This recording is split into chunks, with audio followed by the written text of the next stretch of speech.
Hello students, welcome again to my channel. मैं आपको करवा रही हूँ क्लास 10th के फाइनल एग्ज़ाम्स मार्च 2024 के फाइनल क्वेश्चन पेपर का सॉल्यूशन। 4 सेट आपको मिले हैं।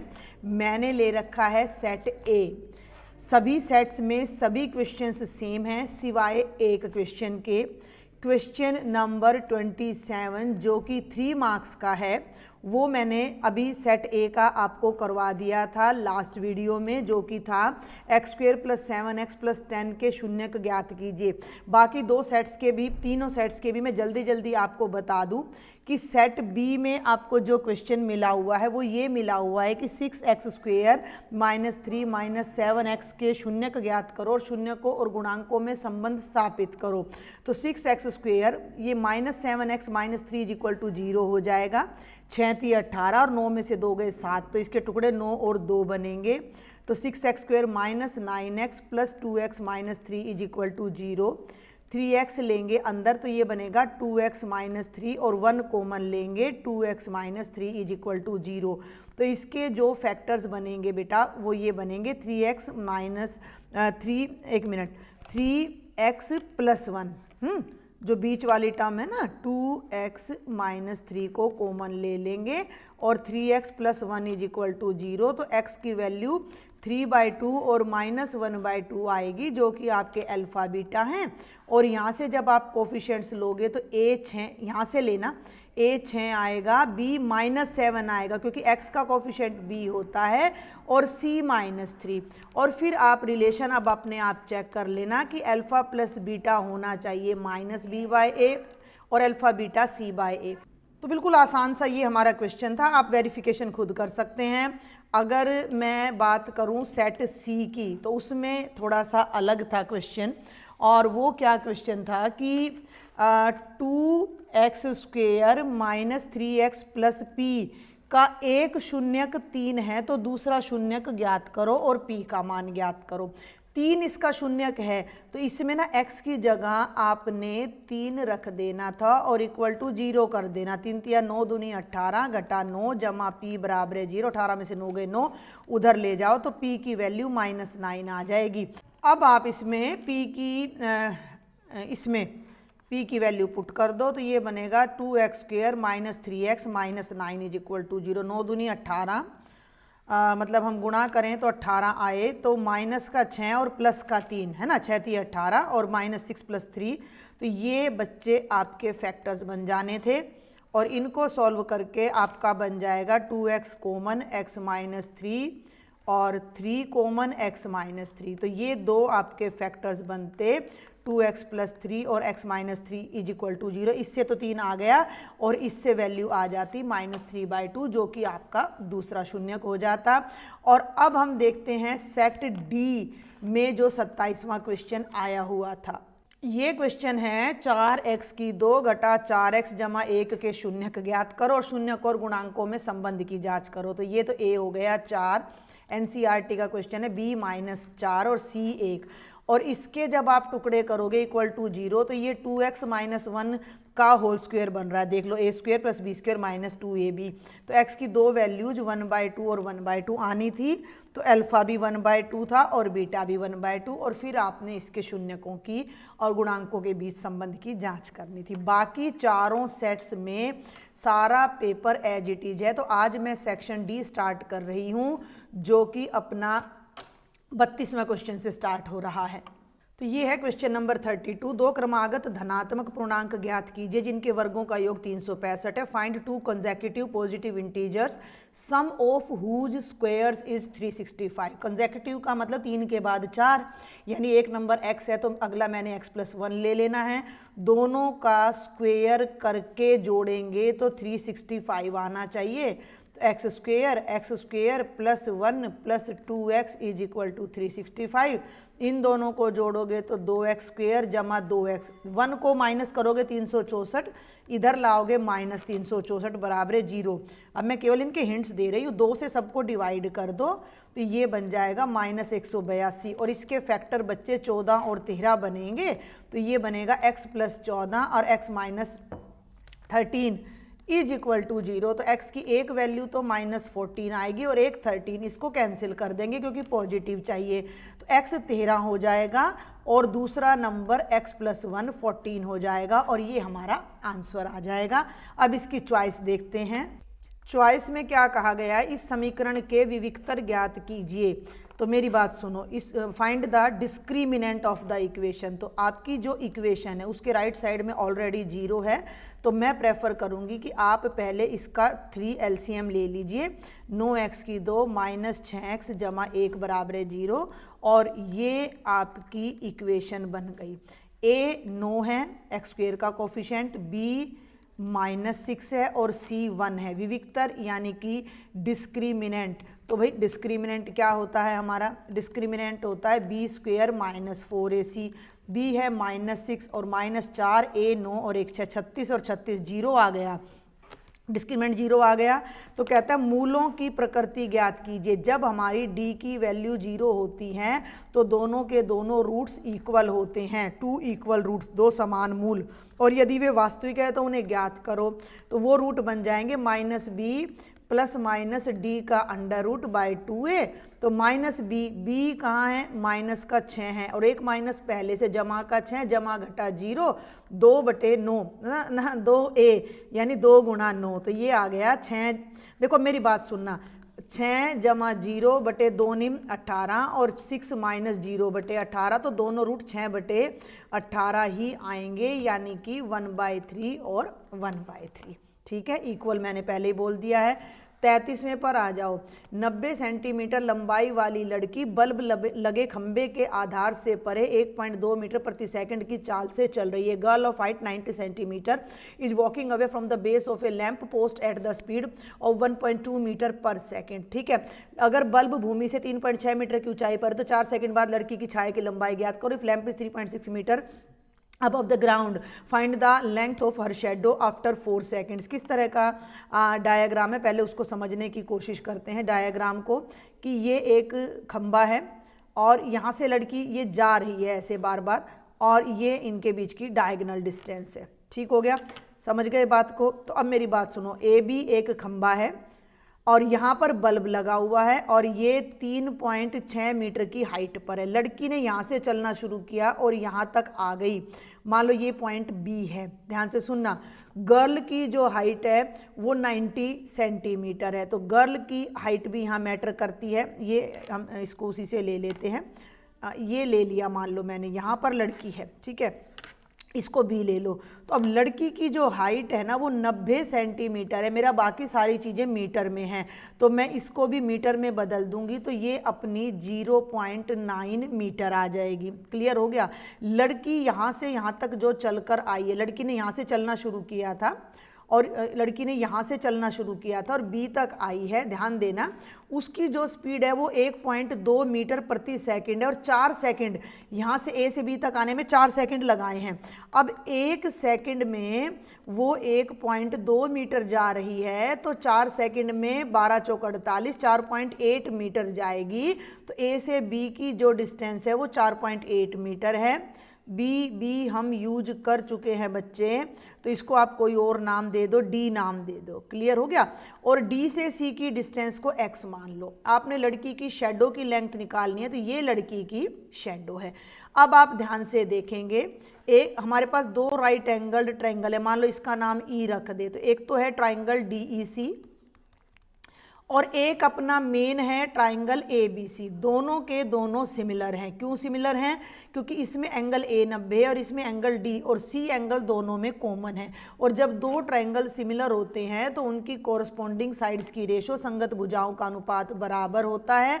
तो AB/DE बराबर है AC बटे में DC। पहले मैंने बड़े ट्रायंगल की साइड ली है, तो AB की वैल्यू 3.6 है, DE की वैल्यू 0.9 है, AC की वैल्यू AC 4.8 और प्लस में x है और DC अपना x है। यहाँ से तो डेसिमल हट जाएगा क्योंकि दोनों में दशमलव के बाद एक ही डिजिट है, तो 9 चौके 36, 4 आ जाएगा। और 4 is equal to 4.8 plus X by X, इससे मल्टीप्लाई कर दो। 4x is equal to 4.8 plus X को उधर ले जाओ, 4x में से x गया, 3x बराबर है 4.8, x बराबर है 4.8 बाई 3, 16 3 48 होता है, तो 1.6 मीटर आ जाएगी लड़की की शेडो। सिमिलैरिटी ऑफ ट्रायंगल, समरूपता के नियम से ये क्वेश्चन हुआ है। अगले पर चलते हैं 34 पर। शांता की एग्जाम्पल है ये।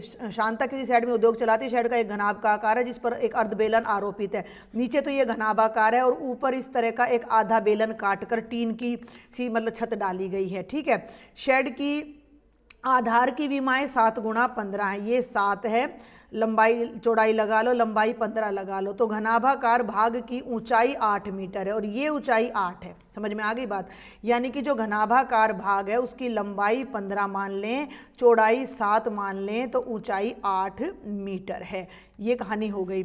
अब आगे देखो, तो शेड में समावेशित हो सकने वाली हवा का आयतन ज्ञात कीजिए। पुनः यदि मान लें कि शेड में इतनी मशीनरी इतना स्थान घेरती है और 20 श्रमिक है जिनमें से प्रत्येक इतने मीटर क्यूब के औसत स्थान घेरता है, तो शेड में कितनी हवा होगी। इंग्लिश मीडियम वाले बच्चे भी जल्दी से समझ लें कि एक शांता एक इंडस्ट्री चला रही है जिसका एक पार्ट क्यूबॉइड है, क्यूबॉइड के ऊपर उसने एक आधा सिलेंडर काट दिया जाए तो उस तरह की एक छत बना रखी है, तो उसमें कितनी हवा आ सकती है। हवा मीन्स पहले हमने इस फिगर की वॉल्यूम निकालनी है, इसका आयतन निकालना है, और इसका आयतन क्या होगा कि घनाभाकार भाग का आयतन जमा अर्ध बेलन का आयतन, बेलन का आधा आयतन।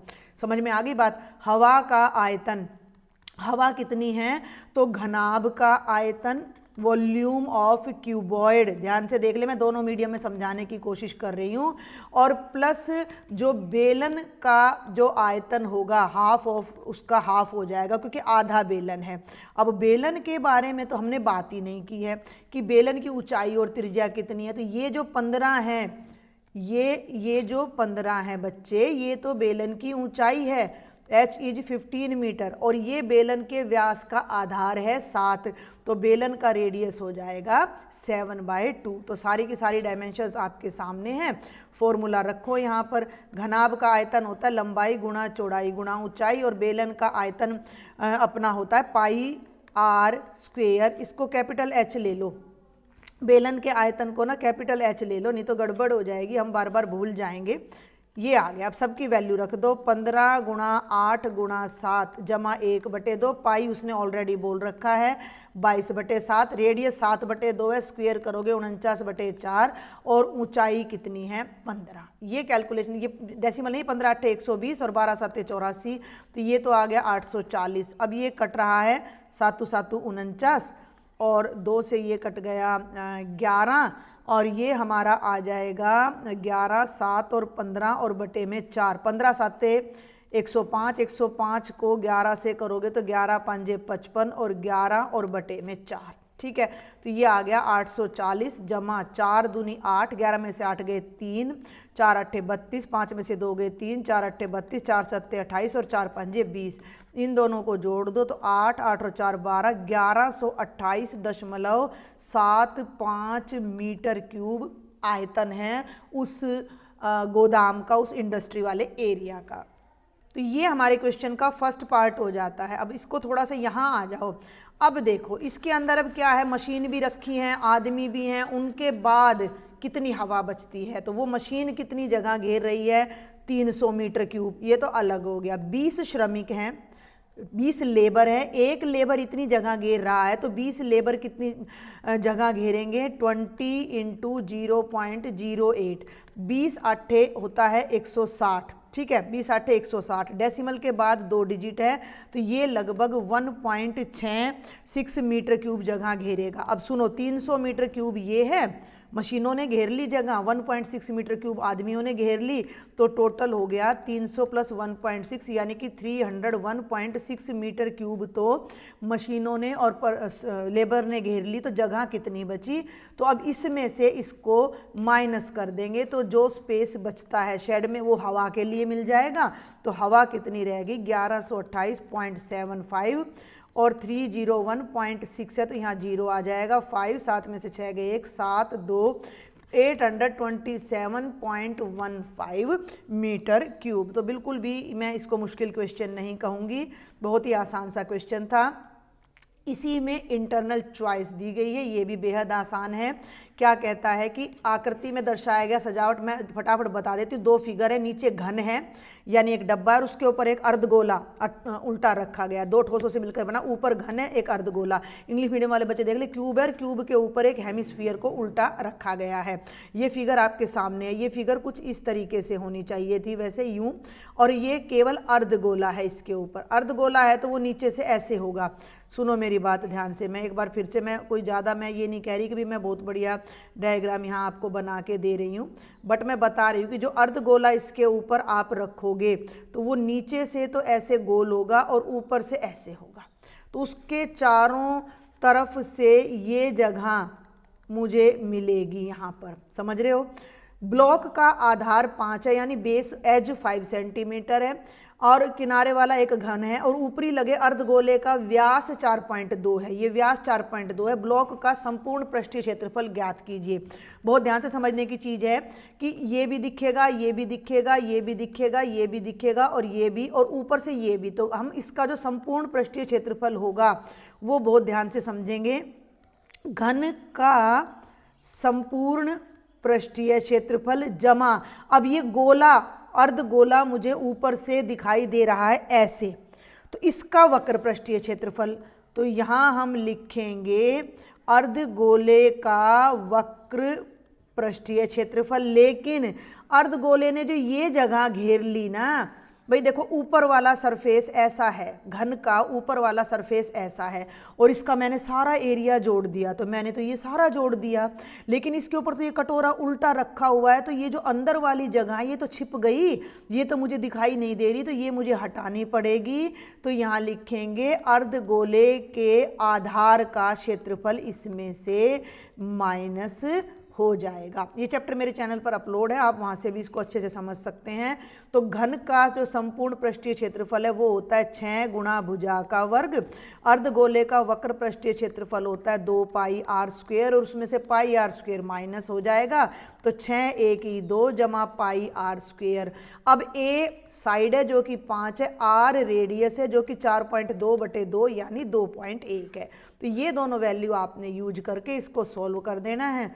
6 गुणा 5 का स्क्वेयर जमा 22/7, रेडियस 2.1 है जिसे मैं 21/10 लिख सकती हूँ। इसको सोल्व कर दो, पापा 25 और 25 छिक्का तो आ गया 150 और 7 तिया 21। अब मैं इसको काटूंगी नहीं, मैं ऊपर ही गुणा कर दूंगी। 21 तिया 63 और 63 को 22 से करो, 2 तिया 6, 2 छिक्के 12, यहाँ भी 126, 6 8 1386 बटे में मैंने क्यों नहीं किया, क्योंकि 100 आ रहा है मेरा, है ना, तो 150। ये क्वेश्चन मेरी एक स्टूडेंट मुझसे पहले समझ के भी गई थी, जस्ट पेपर से पहले।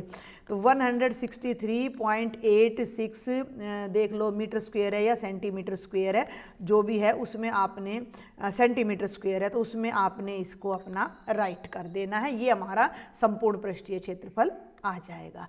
और ये है सेक्शन डी का लास्ट क्वेश्चन। आपको डाटा दे रखा है और आपने इसका मोड निकालना है। मोड के लिए मुझे कुछ बताने की ज़रूरत ही नहीं है। सबसे हाईएस्ट फ्रीक्वेंसी देख लो ये है, तो ये हमारी मॉडल क्लास हो जाएगी, यानी कि ये मेरा बहुलक वर्ग हो जाएगा, यानी मेरा मोड 125 और 145 के बीच आएगा। ये मेरी F0 है, ये मेरा F1 है और ये मेरा F2 है। तो बहुलक का जो फॉर्मूला होता है, मोड का जो फॉर्मूला होता है वो होता है L plus F1 minus F0 by 2F1 minus F0 minus F2 multiplied by H। अब मैंने आपको L नहीं बताया, तो इस बहुलक वर्ग की जो लोअर लिमिट होती है वो L होती है, H इनके बीच में जो गैप होता है वो, ये क्वेश्चन मैंने डाल भी, मेरे बताए हुए 12 क्वेश्चन लगभग आए हुए थे आपके इन्हीं पेपर्स में, ठीक है।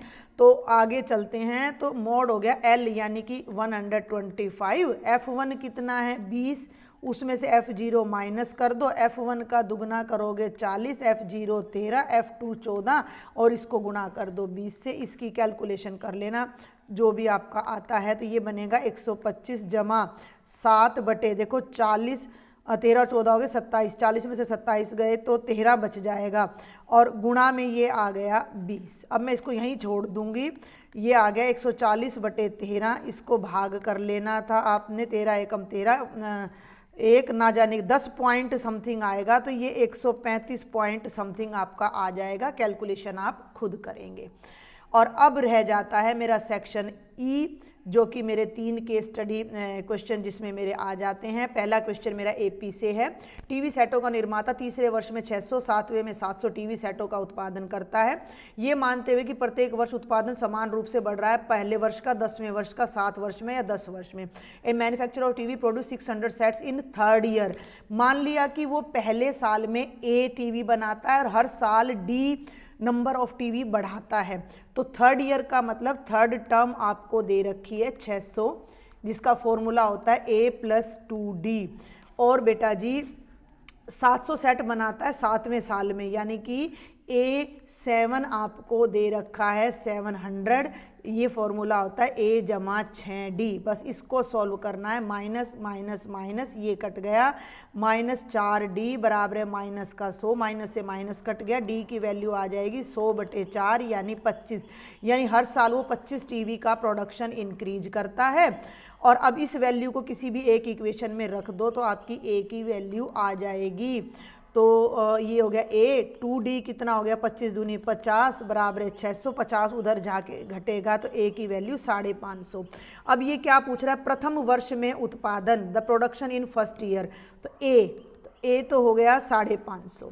10वें वर्ष में कितना उत्पादन किया, 10वें वर्ष में, 10वें वर्ष का मतलब आपने निकालना था A10, यानी कि a + 9d, यानी कि 550 जमा 25 निम्मा, d 25 है ना, उसको 9 से गुणा कर दो तो 25 निम्मा 225, 5 7 और 5 और 2 7, 775 आ जाएगा।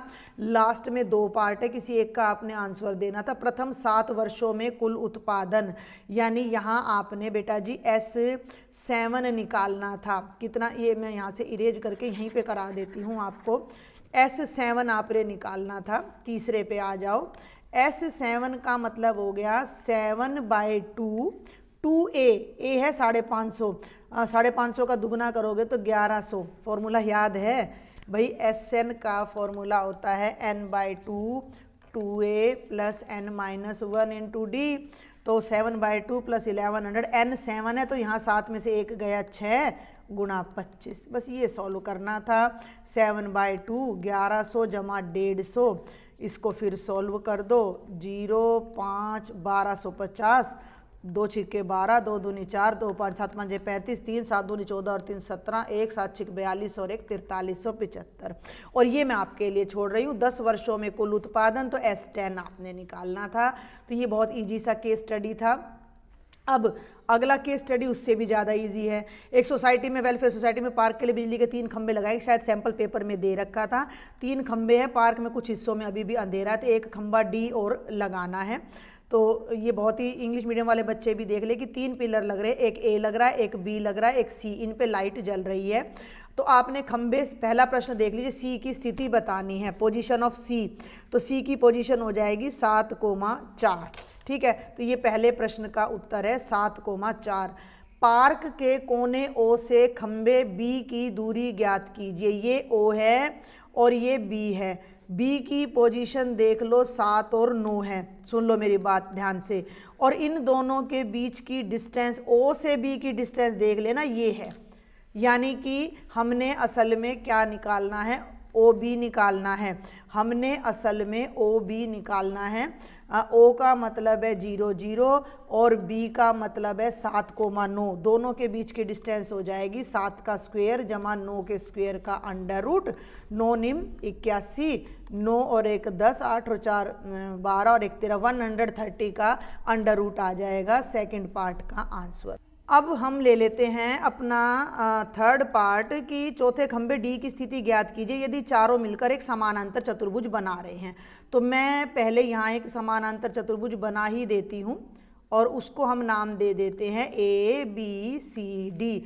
अब ए के निर्देशांक देखो तो आ रहे हैं 1,5, बी के निर्देशांक देखो तो 4,9, सी के निर्देशांक देखो तो आ रहे हैं 7,4 और डी के मान लो x, y। तो समांतर चतुर्भुज में क्या होता है कि दोनों विकर्णों के मध्य बिंदु समान होते हैं, समझ रहे हो, यानी कि AC का मध्य बिंदु बराबर होगा BD का मिड पॉइंट के, यानी मध्य बिंदु के। दोनों निकाल लो, पहले AC का निकाल लो तो 7 जमा 1/2 और 4 जमा 5/2 और BD का देख लो क्या बनेगा, 4 जमा x/2 9 जमा y/2। दोनों को बराबर कर देना, ये तो आ गया 4,9/2 और ये आ गया 4 जमा x/2 और 9 जमा y/2। इसको तो इसके बराबर कर दो, 4 बराबर है 4 जमा x/2, 2 चौके 8, 8 में से 4 गए 4, सोल्व कर लेना, x की वैल्यू तो 4 आ गई।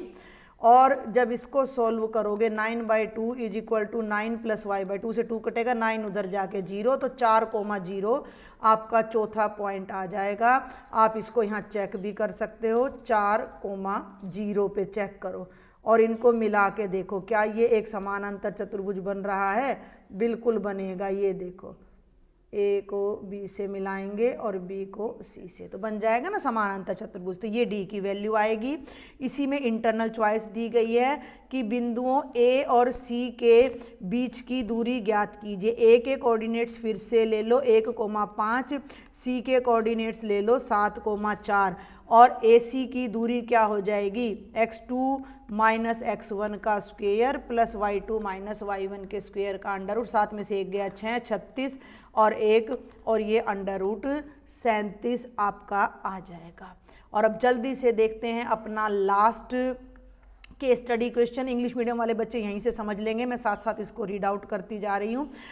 सड़क के दोनों ओर 2 खंबे लगे हुए, there are 2 poles on both sides of the road. अगर ये 20 मीटर है तो इसकी हाइट भी 20, क्योंकि दोनों की लेंथ इक्वल है, हाइट इक्वल है। सड़क पर उनके बीच में बिंदु से, मान लो ये O पॉइंट है तो ये एंगल तो 60 डिग्री है और ये एंगल 30 डिग्री है। क्लियर हो गया। प्रत्येक खंबे की ऊंचाई 20 मीटर है। तो निम्नलिखित प्रश्नों के उत्तर दीजिए। अब इसको ऊपर करो और ये देखो फटाफट, PO की लंबाई ज्ञात कीजिए। ये PO है, ये वाला ट्राइंगल ले लो, लेफ्ट वाला ट्राइंगल ले लो जिसका नाम है POQ या QOP या PQ, कुछ भी लगा लो।